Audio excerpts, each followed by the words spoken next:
Welcome, everyone, and this is the Good Morning Education Show. My name is Rotimi Itai. Welcome to the Good Morning Education Show. We run the show Mondays all through to Fridays, 8 a.m. to 9 a.m. West African time, and then we sometimes get to host you for what we call the weekend special. And the weekend special, we spend time also on Saturdays, which is 9 a.m. to 10 a.m. instead of 8 a.m. And on Sundays, we have 5 p.m. to 6 p.m. And we welcome you. If this is your first time, please do let us know. Tell us your name, your location, where you're streaming from. We appreciate you joining us on the show. And we're excited. Please feel free to make your contributions as we have our conversations today. But don't just stop there. If you have questions, please, by all means, ask your questions. We always say on the show that it's always a great morning on the Good Morning Education Show. We also love you to understand that this is a platform where we learn together, we share together, because our ultimate aim is that we all can grow together. And I'm not going to be doing this alone. From time to time, you get to see some of our analysts and guest analysts on the show who sometimes spend time to share their own views and perspectives based on their exposure and expertise on the subject matter of discussion for the topic of the day. And today will not be an exception. We're going to start first with the headlines. Then we'll move to the conversation of the day. Interestingly, we've been having a trend where we've been having sequence of conversations that has to do with development, that has to do with growth, that's just taking some time out to look at how we can build um, the sector, the world of education, the business within education. And I'm excited about the topic. I already have one of our guest analysts on standby, but we're going to move over to the headline. So once again, we're saying good morning and welcome. Tell us your name, tell us your location, and where you're streaming from. But we're going to be starting with the headlines, and I'd like to welcome Light. Light, good morning. How are you? Good morning. Good morning. How are you? All right, thank you for joining. Welcome to the show. We're going to be starting with our first headline today. And on the show, the first headline is NEC or NECO, sorry, deploys software for grading of students. They are lamenting 6 billion naira deduction from the TSA account. That's a treasury single account. Any Wow. comments on that? Wow. That is actually so much. Okay. But I think so far, if the software for the grading of students, I don't know, for those writing exams now, NECO is actually ongoing, and the software is going to really take a lot of their neck. What I mean is, it's going to make the grading seamless and it's going to make it more effective. But looking at this, lamenting the 6 billion naira deduction, that is, I don't know. I think it's so much for. I think it's so much for a software deployment. So, what do you think? There's nothing like so much when you look at contracting. It's a transaction. Of course, NECO is not a small institution. We're talking about the 36 states of the country, and this is someone who assumed position of office.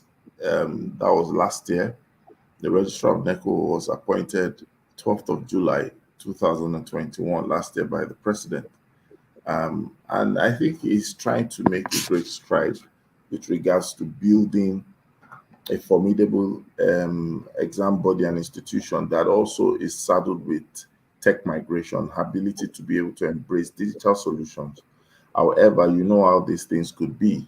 So until we have full details and we're furnished with the kind of information that will help one deduce to say, can you say this is too much? But of course, you know that when it comes to public contracts or public sector contracts, the more you look sometimes, the less you see. Yes. So,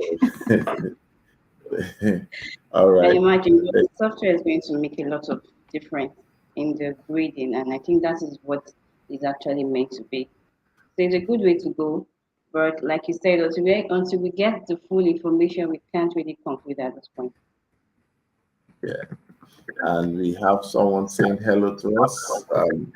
Carol, all the way from Abuja. I believe she's in Abuja. Well, depending on which part of the world she is at the moment.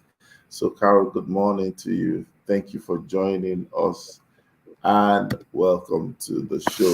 Hopefully, we get you to come on board on the show shortly, or who knows, sometime soon. All right, so we move over to the next headline, and the next headline on our platform is moving a bit away from NECO now, and we're going straight to the strike. ASU, SANU, NASU strike, NLCA, all these bodies, ASU, SANU, NASU, uh, and they're trying to come up with a 3-day warning strike, and also nationwide protest. We know that they're trying to create a mother of all strike. What's your take on this? Well, the truth is this: the strike seems to never end, and when we're looking for a solution to ending the strike, it seems more bodies tend to join. And the question is actually this: will this make will this is it a solution? That should be the question we should be asking at this point in time. So if everybody like the NLC has joined planning to join the strike now, will that actually end the strike eventually? Will that actually make the government um eat to their demand and just put an end to the whole ASU strike? Because the children have been back home for close to more than 4 months now, and there's You really said no, four we can't months. see an end to the strike. We're talking about 6 months now. 6 months, that is more than 4 months actually. So, and well, yes, we're not seeing the end of the strike, and that is really a problem at this point in time. There seems to be no end to the strike at all. So I think it's really a sad Oh, situation. Very sad. well, when we look at strike, we need to understand that strike is an industrial action. And the purpose of strike most of the time is when you probably don't have any other, how do you put it now? When you don't have any other option, as the case may be, you know. So when you look at situations like that, you tend to have to ask yourself, why is it that the institution they are no longer how do I put it now? The institutions, they are no longer as engaging and as powerful as they should be, or better still, as strategic. I think that we need to begin to, just tear the pieces apart and say, well, we know that there are commitments from federal government and the likes, but within the institutions and the statutory institutions that govern, especially tertiary institutions, we're talking about NUC, we're talking about even all the education arm, and begin to look at what makes a case for functionality, autonomous, or having autonomy, um, having funding beyond public and government funding. And then when they look at that, I think that is what they should push out, which will be a lasting situation than just the salaries. The salaries are very important and it's actually linked to several things. But the truth of the matter Yeah. is, if we really want to get this thing right, it cannot be just try to fix government. So government will sign an agreement, pay after a while, and if they are not careful, they'll get back to the same situation. Do you understand? That's what I think. Yeah. So that's what I'm saying. I just hope we can really get a lasting solution, just like what you're proposing, and really put an end to the strikes and also get our students back to school, because as much as we don't really talk about it, it's affecting a lot of things, a lot. All right, so we're moving on to the next headline. Foreign education gobs $378 million in 5 months. Did you hear what I said? Wow. Yeah. $378 million, not million naira. Wow. Well, that what do you expect? Everybody is really going like have you seen how many Japa seminars we have around now? Everybody's trying to go out, look for something better. A lot of people that are stuck to strike have actually and they've gotten their way, gotten admissions abroad. They've all moved out. So what do you think? Is really going to this is actually true, I believe, or it's even more than that, I even think so. Because a lot of people have looked for better ways and they think going abroad is the best way and you can imagine how much people are spending just to be able to make that dream come true. So let me just help you paint a better picture for those who are listening. It says Nigerians spent $378.77 million on foreign education between January and May 2022. This is a report from Punch. The figure is contained in the data obtained from the CBN, calculated based on the data provided on the amount spent on educational service under sectorial utilization for transaction, which simply means that there are many things that are not also recorded. So in January 2022, the Apex Bank noted that 60 million 202 $730.84 million was spent on foreign education, while noting that 69.9 was spent in February. Look at the figures. Where is the money coming from? It's from us, which is pretty much why we need to, have the conversation that we're having today.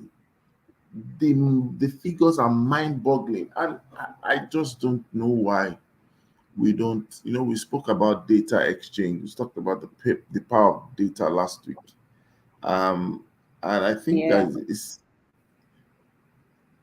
news headlines like this should get us to sit down and say, these people spend this money for what? Foreign education. Now, remove the word foreign. They spend this money for what? For education. So what it simply Okay. means is that they needed to have an education and it was available, it was promised, it was consistent, it was excellent, and therefore they made the payment.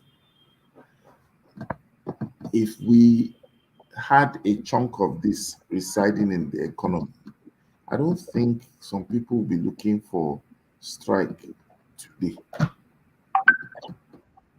I think all this lack of quality in our education system is funding foreign education indirectly and directly. Because when you don't have a functional system here, nobody will bother because you're talking about people's lives. It's Yeah, sad. that is very true. It's actually very sad and it's true because just like I was having a discussion with a friend of mine, also an education stakeholder, and he actually mentioned the fact that if education was quality, like if it was actually qualitative, and also even if like a lot of people expect it to be free, but if you want to get that kind of quality, you may not be able to make it as free as a lot of people are expecting it to. And he was saying that he mentioned the fact that if it's actually quality and even if you put a price to it, that is not going to there'll be funding for the institution inside, just to begin with. There'll be an internal funding for the institution and also a lot of people will not need to go outside the country to get the kind of education they are dreaming about or the kind of education that they actually want. So I think it still boils down to what you're saying. Let us increasing the value of the educational system and also looking for a way to make these institutions fund themselves internally to avoid the whole consistent strike and the whole issues that we keep on having now and then. Because if For example, one thing that makes people to go outside is the fact that when you're meant to study a 2 years course, your 2 years is 2 years. But imagine, yeah, people are studying. I went for a 4 year course, I guess, but I was able to. I stayed like 6 years in university, but that's it. Course, you can imagine. People don't want. It's time. You're wasting people's time, and you're wasting people's dreams and making it look like it's not achievable. It's really a sad situation. It's very sad. All right, moving on. We have something coming from the Ministry of Education, and because of the terrorist alert, or how would you put it now? We are having the fear of terrorism ministry shut down FD colleges amidst threat. What's your take on that? I saw this. I saw this like yesterday or was it, yeah, on Sunday, and I don't know. It is. Let me use that statement. It is what it is.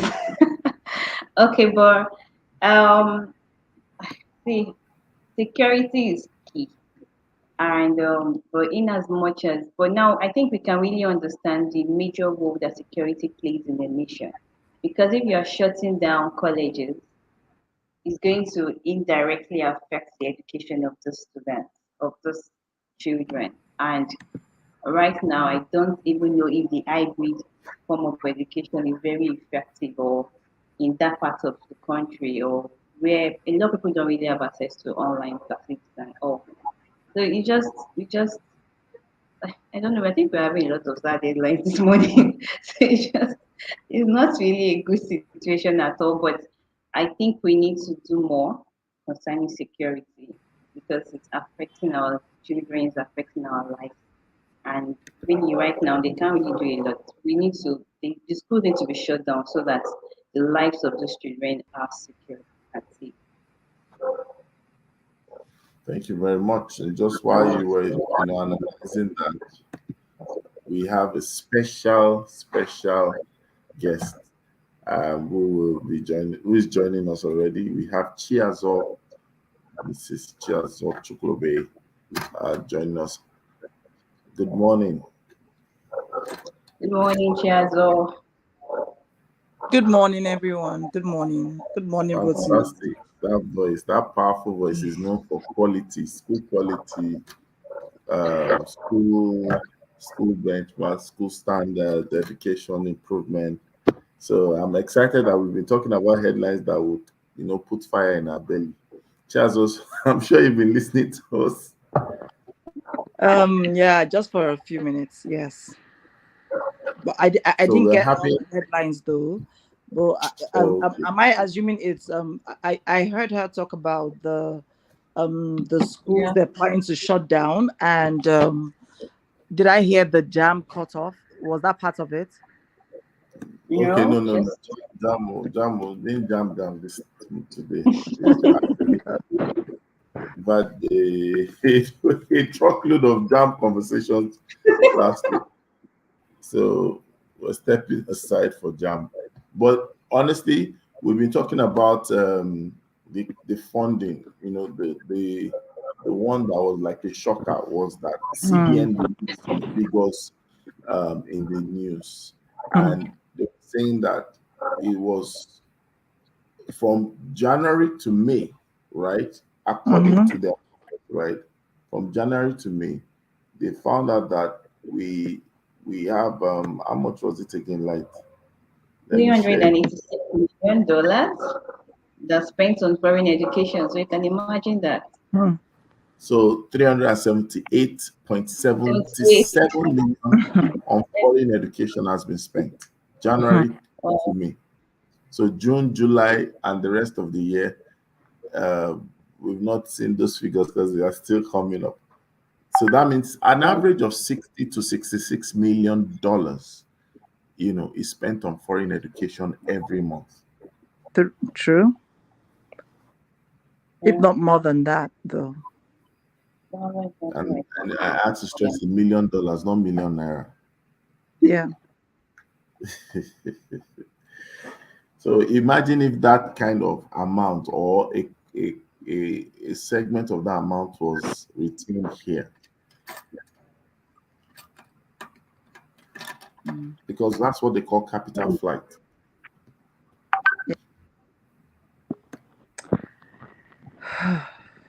It's a sad story. That's just the truth. You know, it's really it's taking a deep plunge. I don't know. I don't like to sound negative. Rotimi knows me well, but the truth is that it's taking a deep plunge and it might need to hit the ground before it picks up again. It's really bad. It's really bad. It's really bad because we have a lot of things that are not working in our favor anyway. um if we look at if we start from churning out the teachers, first of all, that I think that's even the beginning of the whole thing. Then down to how the even the teachers that are being employed, how they're being treated, or how they're being paid, or the resources available. It's a whole lot. But as a country, I guess we need to start from somewhere. Where that somewhere is now is what we need to check. What is important to us, as a country? Education, for one, is something that we need to fix. Without fixing that, nothing will get fixed. I remember there was a time we had that discussion with me. Can you remember about education money? Because education is like oil, but it's just that I don't know, maybe because of where we are from, I mean, maybe because of Nigeria, we don't tend to see that. We don't tend to understand that education is oil on its own. You know, I don't know what to say, but it's really sad. Mm.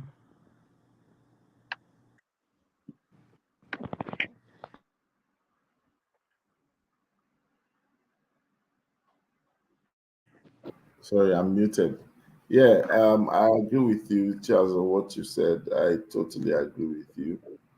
Um, the truth of the matter is that we need to have conversations like this, and I agree that honestly, it might require us to unpack and unbundle everything. Like we're starting, you know, we're starting from the scratch.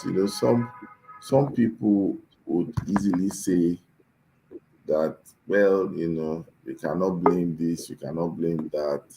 But to be honest, right, if we're going to own this sector, if we're going to own our development, and certain things must happen. Certain things must really happen.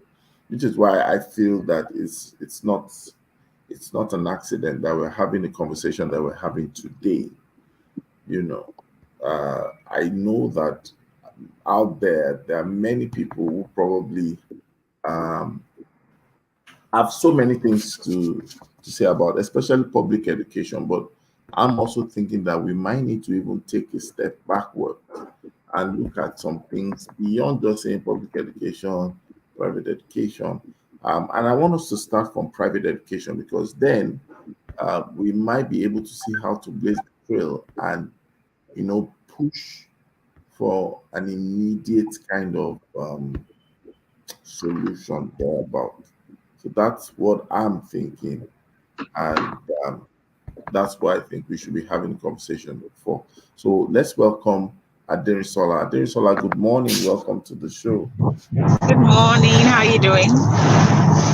Thank you so much.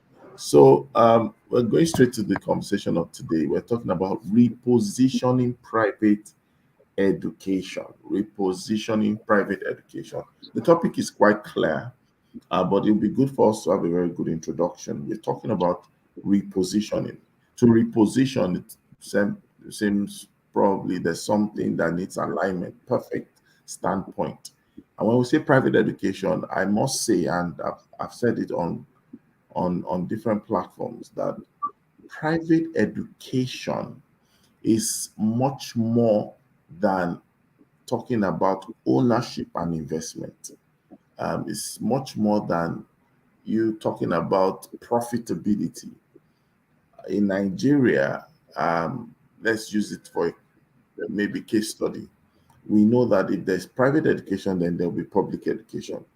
And the name becomes the derivative, meaning that if we look at public education, we're talking about education that doesn't just serve the public, but education designed after general outcomes. Private education, however, is the opposite.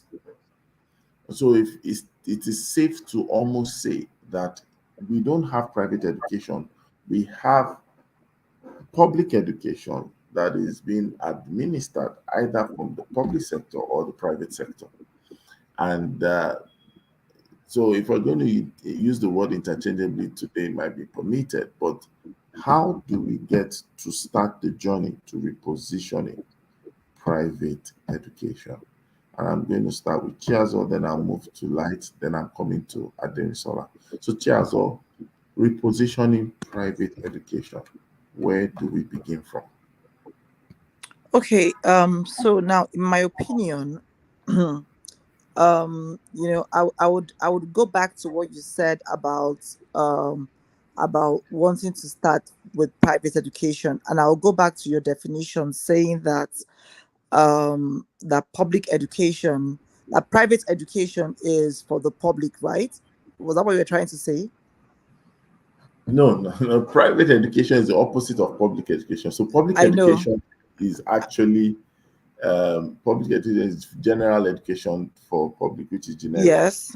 It's either Yes. run by the public sector, which is public schools, or private sector, Yes. which is private schools. But then you refer to public private education as something else right now. Yes, yes. Okay. Now, in my opinion, okay, for us to begin to even get it right in education, we have to start from the public education. I remember, I don't know, when back in the days when we were in secondary school, I attended Federal Government College, Lagos, and in those days, people were really hustling to go to federal government colleges or, the Queen's College and the King's College. They would go and queue up for exams and all of that. And to say the truth, even at that time, we didn't meet the best of education in that sector. But to a very large extent, we had a better advantage, especially when it came to sports and other parts of education, other things that has to do with education, not just being in a tush school and a posh school and all of that. It went beyond that.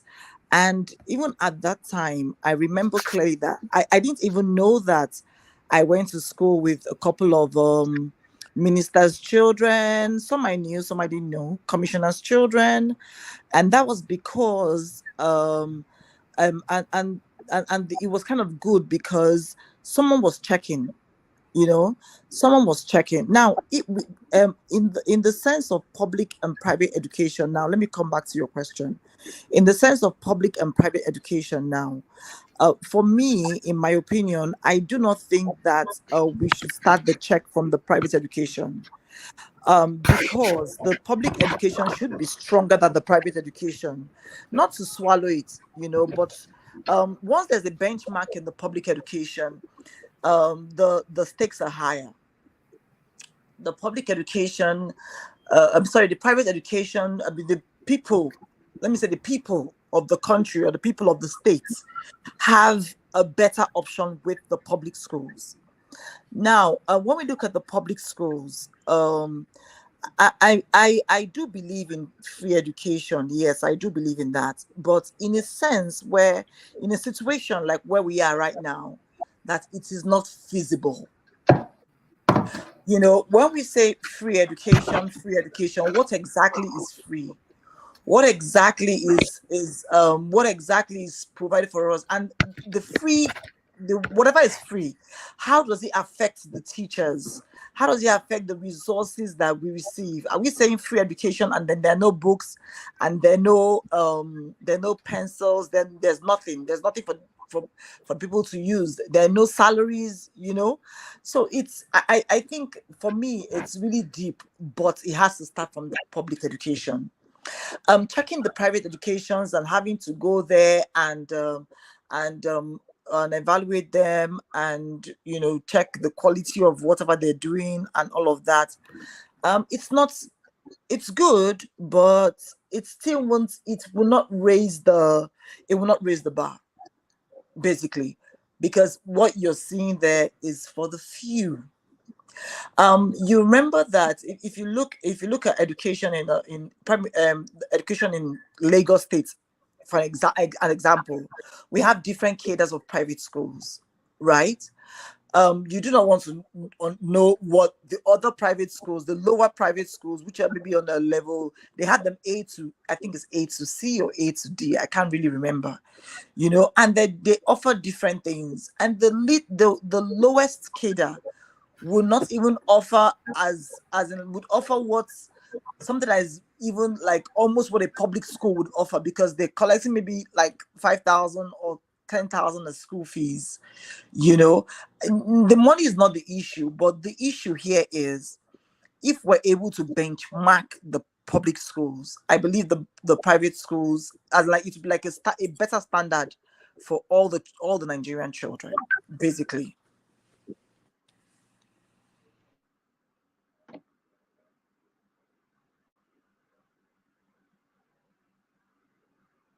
I think you're muted, Rotimi. Oh, thank you. Adenisola, thank you. Thank you, Charles. So let's hear from Adenisola as well.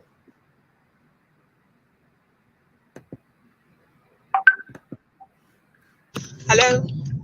Yes, we can hear you. Okay, great. So I'm going to start from that point where you said, do we really have private schools and all, and repositioning, and that is where I'm going to start from. If we are going to be talking about the real sense of private schools, which is maybe a curriculum designed to suit the needs of a person, of a child, I'm not even sure we have it. I'm not even sure we have it for reasons that like are very, very important, and for reasons that maybe even for luxury. Reasons that are very, very important to start with are things like, let me say, autism. It's sad that we can't even design like something that is going to suit the needs of that category of people. And I've had encounters with one or two parents that probably their children have autism, and they're having to probably hire private, I won't even call them tutors now. They are probably like therapists to those children in Nigeria, and they are doing every single thing possible to, take that child out. And that is where I always say, if you've never like been in close contact with people that have, special needs or, things like that, you won't understand what private, having a private kind of education to suit a category of people looks like. And that is like, let me say, for the really important people. And I say this because I've seen what people in that place, as in like a place for the like the US, have in terms of that kind of private arrangement for people in that category. I've had a friend whose child had autism, and after like 6 years, you will hardly know.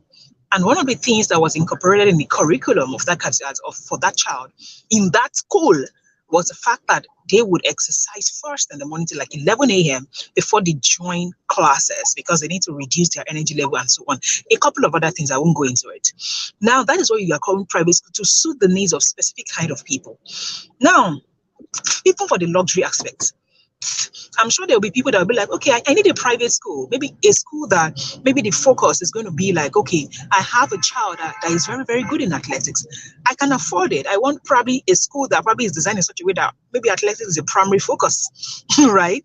But then literacy is just like by the side. Maybe the likes of Tobi Amuso would have probably benefited from that kind of private education, right? But thank God our destiny took her to help us, and she finally achieved that dream. So we see the greatness of our country dying or not being achieved because there are no schools, there's no type of education, there's no private education to cater to special to cut some, I won't call them special needs, really, like to cater to people that really need that, like not just general kind of public, everybody goes through the same curriculum. That is the first. I wanted to treat the private school in the true sense of the private, what the private education should be. Now, what we call private school, which is the second category you addressed, I think the what's it called? They are not even our major problem because when I think about what they are teaching, it's more like the private schools now are trying to outdo themselves. And private school is not more like, I feel like the image most of us have of private school now is like, okay, you like public, like the public school is not going to do my child any good. Like even if it's not about education, sometimes the public school now, you're even afraid that they are the target for what's it called, when they want to kidnap children. They go to the the public schools and go and kidnap children. So even beyond the quality that is in the public school, you are thinking about the safety. So that one is not, we cannot even go there. Now the private ones, you start to think about them that now whatever education you are offering my child is probably to outdo the next private school. Not because that education, because sometimes I look at them like, what are you really doing? You import the curriculum of the government, which is a standard which all of you must follow, but because you want your school to look better than the next one, not because of anything, you start to jam pack on top of them, and that is why you see them overloading children with nonsense, because they are trying to outdo and make themselves look good and not really about the concern of what is going to help the child. So if we have to do anything about repositioning them, I think maybe we should start from, can they have a coalition? Can private, I don't know if it exists, maybe educate me, can those private people have a coalition and say, okay, let's really talk. Where are we dragging this education to? Where are we dragging this thing to? Where do we put a stop to this, I better pass you, I must show myself kind of thing? Maybe if it starts with them discussing this kind of things themselves, then we can start, going back to the true meaning of education. Thank you so much. I love the word you use. Can we have a coalition? Well, the likes of Rhoda can answer that kind of question. Coalition, conversation, collaboration, all those CCCs. Uh, Rhoda, welcome to the show. Good morning. Hey, good morning. Good morning, guys. Good morning. Guess who we have on the show Good today? morning, Rhoda. We have Chiazo on the show. Hey, it's amazing. Quality with CC. Yes, so Queen of quality. yeah, so Good morning, Rhoda. Good morning. Cheers. I can imagine. Very early hours. so and Olushala also, welcome Olushala Lumide. Good morning. Good morning. Nice to see everyone. I think it is this aside the team this morning. Thank you. Okay, so we're talking about repositioning private education, and Rhoda, I'm sure you got in when Aderisola was saying some things. Is there a possibility for coalition, private educators? What's your take on repositioning private education? Let's hear from you. It's a coalition. I think there already is under a body called NAPS. So the idea behind NAPS is to come together to create policies and enabling let's call them enabling policies and agreements that help us to position ourselves really to do what is right, and as we support the ministries or the government in the provision of education at various levels, or you can call it as various income levels across the country. So there is let's call it a structure that exists for this kind of repositioning to happen. I think NAPS has, whatever you think about it, NAPS has found a way to position them as a very strong pressure group. And can they be stronger? Can they be better repositioned? I think so. I think there's room. There will always be room for improvement. And whilst we were at the Abuja Educators Conference, we met with the current president of national president, I think, of NAPS. And one of his requests was for consultants and experts within the field to come and work with them so that they have best practice as part of what it is that they're doing. And I think I prefer to say better practice because best is in progression. But I think that kind of call from a NAPS, for example, I'm just using that as an example. That kind of call is a request for repositioning. That's what it is. And whilst there might be many things to do and bureaucracies to follow, which we don't, we find to be sometimes an impediment to repositioning strategies. It might be, it's a call for repositioning. So my thoughts around repositioning, every time I look at the private sector, I think of it in multiple ways. I think of it like, what the first reason, why do we want to reposition? So if the answer is that private education isn't doing what it's supposed to do, and if that's the answer, then what is it supposed to be doing? Is it supposed to be providing targeted education for an exclusive group of people who have chosen private education as its pathway for getting their children an education? And if that's what it is, then and we know that, for instance, in Lagos State, as using Lagos State as an example, we have about 18,000 private schools, right? But even that 18,000 private schools as a population does not still match the population of children in public education level. We can now take that out nationally. But with the quest for repositioning is to present a better education system. That means private education is also struggling. And if it is struggling, what are the areas that they're struggling Sorry. So for me, many areas come to play. Because for some of us that have reviewed some of the even higher income private education space, and sometimes can even describe it as a glorified public schools, or how would you say it? How would you explain it? But the point is that the services that are being and offering are not challenging status quo. They're doing pretty much the same thing. On the other hand, there are those that are in competition, like Jerry had said, and on the other. But I just think that for me, I think what I'll end with is the regulation of private education is where we should be looking at. What is being regulated? Why is it being regulated? And towards what is it being regulated? I'll tell you a quick story and I end with that. When a particular organization was coming into Nigeria, the reason why they got their what's it called? What's it called again? Their license, whatever. Their license or something to operate in Nigeria was because they had said that they were going to have so X number of schools in support of the communities that that the government is unable to provide education for. So they were doing a number of things. They were taking care of, the distance from home to school. They were also providing a sort of like tech-enabled type of education system that helps them to scale. So what did they do? They were able to get they got waivers of certain restrictions. So, for example, they got a waiver for library.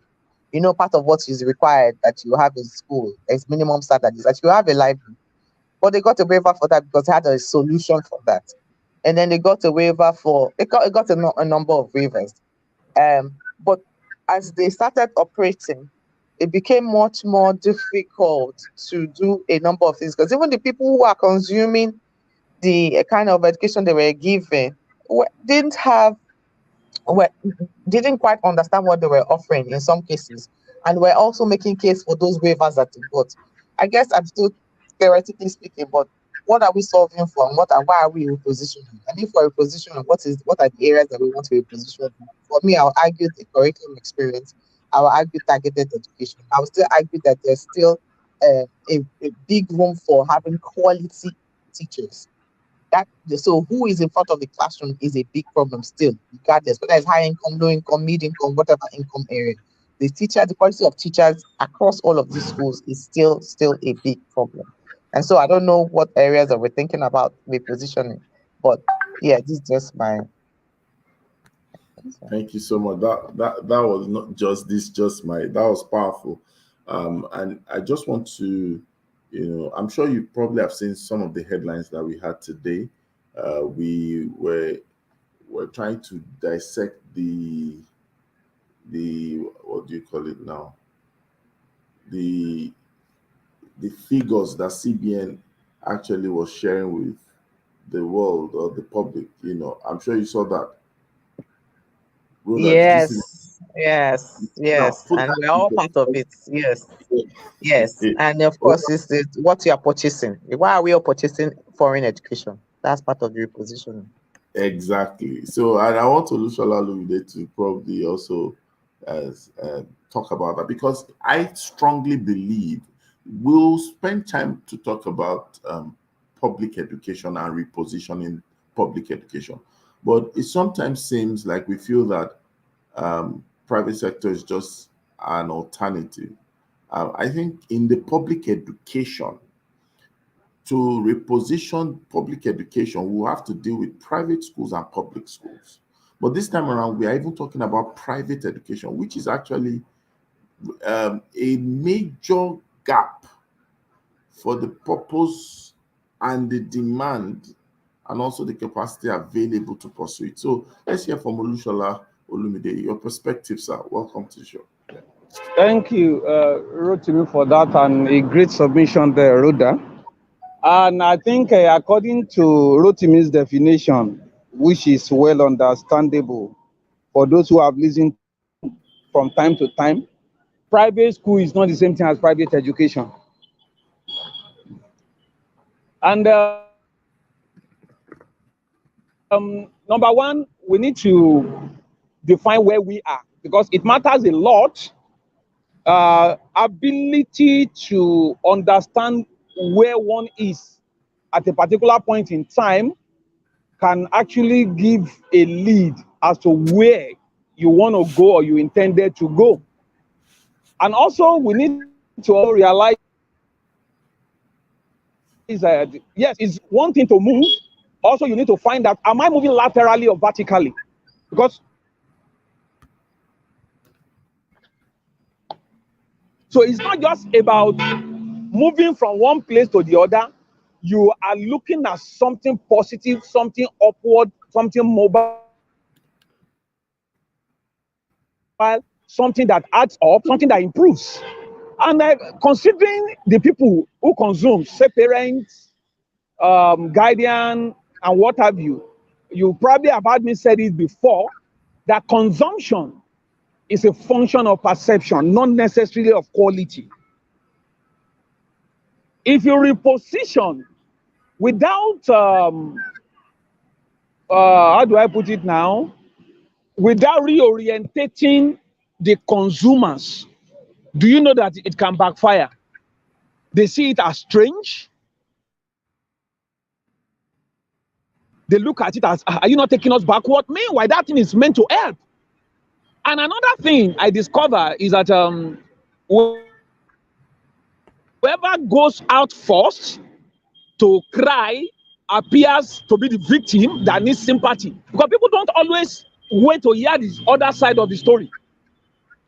When the private education begins to sell, begin to work and produce what is expected, instead of everyone embracing it and shifting and moving to get a sort of alignment, you see people who rises up to sabotage it, and there will be propaganda that it is wrong. And if such a thing goes out into the public, those who are interested in moving that direction will like, you have to wait to. From what we are getting from these people now, they said it's a wrong way to go. So, like Rhoda said, there is a whole lot of things when it comes to repositioning.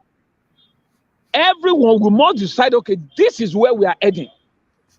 It's not just to move from where you are to where you are. Private education, well, to the best of my knowledge, do we have it in this climate? Do we have the resources? And do we have the manpower to deliver on the job? And of course, even the private schools we have, like it's been said, it's as if everybody is competing, we're doing the same thing, and there is virtually little or nothing to show as exceptional value. Except you come to the board and tell everybody that all your students, you had 100% A in IGSE or in WAEC or in NECO. And the real thing that needs to be given is, well, school as it were, it appears liberalized but not completely liberalized. Government still plays a whole lot, and I think the greater part of the population are trapped with public education. I mean, public schools. So you can't really tell the government to hands off. The government are equally not providing the needed tool. They are not even willing to liberalize it as much as possible so that there can be private intervention. The people will be allowed to do what they think can help the system. Politicking is another problem we're having. And if there's nothing in it for so and so, then we're not going to allow you to fly, to even get your school approved, to do certain things. So there are a whole lot of things packed together when it comes to repositioning. And if you really want an holistic repositioning, I think we need to revamp the whole system so that people have the option or the possibility of choosing, oh, I want to go this direction. Oh, this is what I think is suitable for my kid.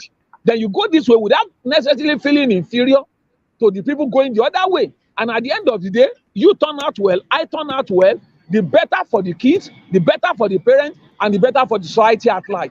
So a whole lot of things needs to be put. I mean, there are many parameters to be considered. Can they move together? Do we take a step at a time? After fixing this, we fix the next, or we can do 2, 3 things at a time. So these are some of the things from my own perspective I think can help, or my thought towards repositioning as far as private education is concerned. Thank you very much. Thank you very much, sir. That's a good exposition. I'd like to hear from Light, especially speaking from the angle Rhoda mentioned a key point. So repositioning, why, for what? And she mentioned that we need to be concerned about those who will be in the front or the driving seat or the driver's seat, especially talking about teachers. In terms of repositioning private education, right? Educators are a big variable. Let's hear your thoughts about how that, plays in the scheme of things. Okay. Just adding to what everyone has said also, I need to mention the fact that when we understand the purpose of what education is really about, and when we also understand the value that education is meant to bring, it's going to help us to walk in the right step towards repositioning. And it's also going to make us understand what we are meant to prioritize and what we are meant to make very important. So talking about educators in terms of private education being a lot of things that we see in private education, a lot of people don't really, in terms of trying to cut costs, trying to make sure that things run, and you see a lot of schools doing more of activities than actually giving the value that it's meant to give. And just like what Ademisola mentioned earlier on, we see a lot of people competing, a lot of schools competing. And at the end of the day, the real value of education is really not given. And it affects even the educators, affects even the quality of educators that are being brought into that system or brought into that school. So you see a lot of schools employing or taking in educators that are not really giving the value that is meant to give, or they don't even understand what they are meant to do or what they are supposed to do. A lot of things just happen in the private sector. And when we talk about repositioning, I think this also needs to be looked at.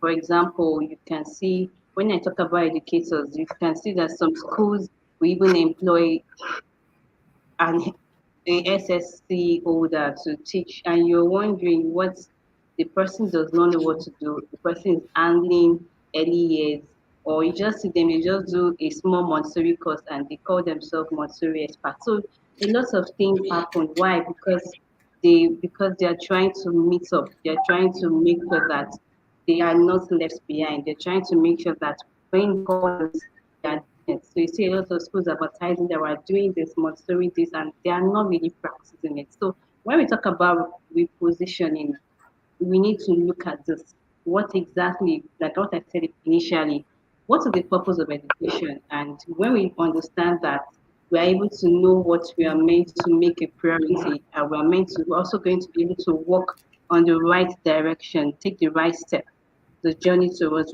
repositioning. Thank you. Thank you, Light. And I'm going to ask this question, and I think probably we'll use that as our last question for the day. I know that when we speak about the issues and we speak about it from a big time perspective, we tend to take ourselves out of the equation. And the demand for today is actually higher than you relying on a government or a political system to deliver on the promise of education, especially when it comes to repositioning private education. I think we need to now ask our analysts on the show to share with us. I'll start with Charles, to share with us, where do we that we are on the show and we that we are passionate about making a change, where can we seize this opportunity and how?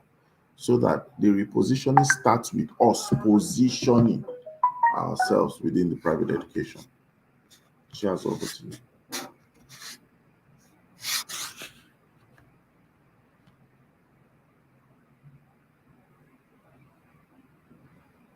Cheers, your mic is muted.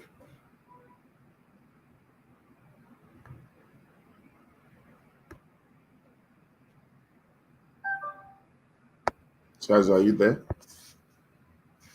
Okay, let's hear from Rhoda then.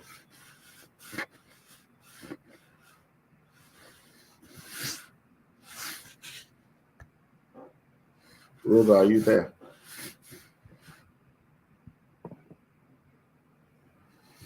Hello, can you hear me? Light, Yeah, I can can you hear hear me? you. I can hear you actually. Okay, Olushola, are you there? Let's hear from Olushola then.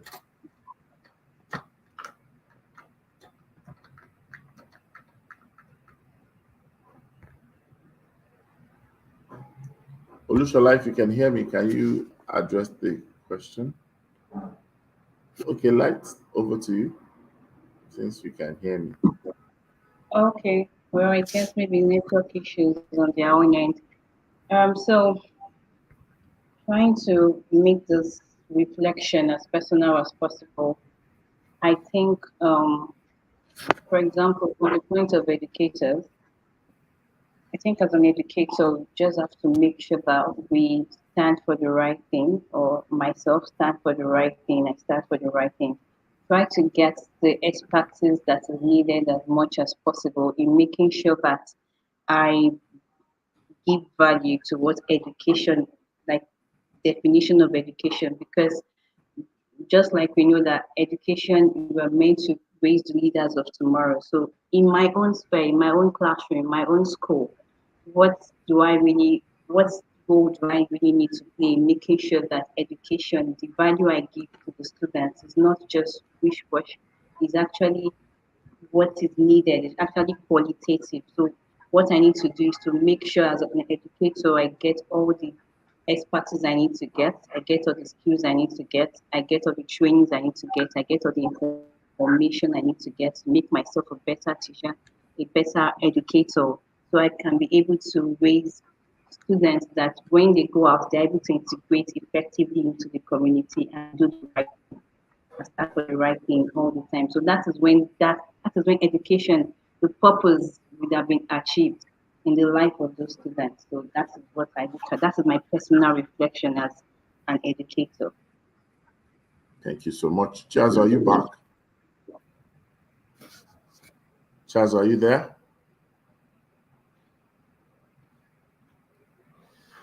Oh dear. So well, we've had a great time on the show today, and I'd like to appreciate everyone who's contributed. Adere Sola, we want to appreciate Rhoda, we want to appreciate Olushola Olumide Chiazo from some undisclosed location, and then of course Light. Thank you so much. The truth of the matter is repositioning has to happen. There are benefits to it, benefits that accrue to the individuals who are positioned to drive that, and the beneficiaries of repositioning. I think the list is endless. I know that one of the things that we might need to do is probably not go to the level of premium interventions, but the basic angle of private education is when we begin to redesign, and purpose design education that can actually address specifics, and then we're able to take care of those who are custodian of the economy, custodian of the nation, because the honest truth is that's where we need to begin, and then we'll come back to the general, which is the public education, and begin to think about the players, both the private schools and the public schools, and experiment around the coalition and the collaboration that we think should happen, the shared resources and advantages. And these figures, like we saw today from CBN, they should actually inspire us to try to fix things, because in a shorter timeline, I think if things work well and people have confidence and faith in the system, we will not have so much of capital flight, brain drain, and the likes happening. We've been there once and we can be there again. So, Light, I'd like to appreciate you and appreciate everyone who's connected. Carol, appreciate everyone who's joined in today, who said something. Ayobolanle, thank you. Always a pleasure to have you on the show. Orella Solutions from the UK, thank you for joining. And we will be here tomorrow, God willing, same time, 8 a.m. to 9 a.m. for another time on the Good Morning Education Show. Remember, we learn together, we share together, and we'll grow together. As we say goodbyes on the show, Light, I know you are used to it now. We're going to have a payoff, and it's going to be at the count of 3 this time around. So 1, 2, 3. It's always a great morning on the Good Morning Education Show. Thank you, everyone. Bell of blessings to those who joined us for the first time. Have a great day. Bye, everyone.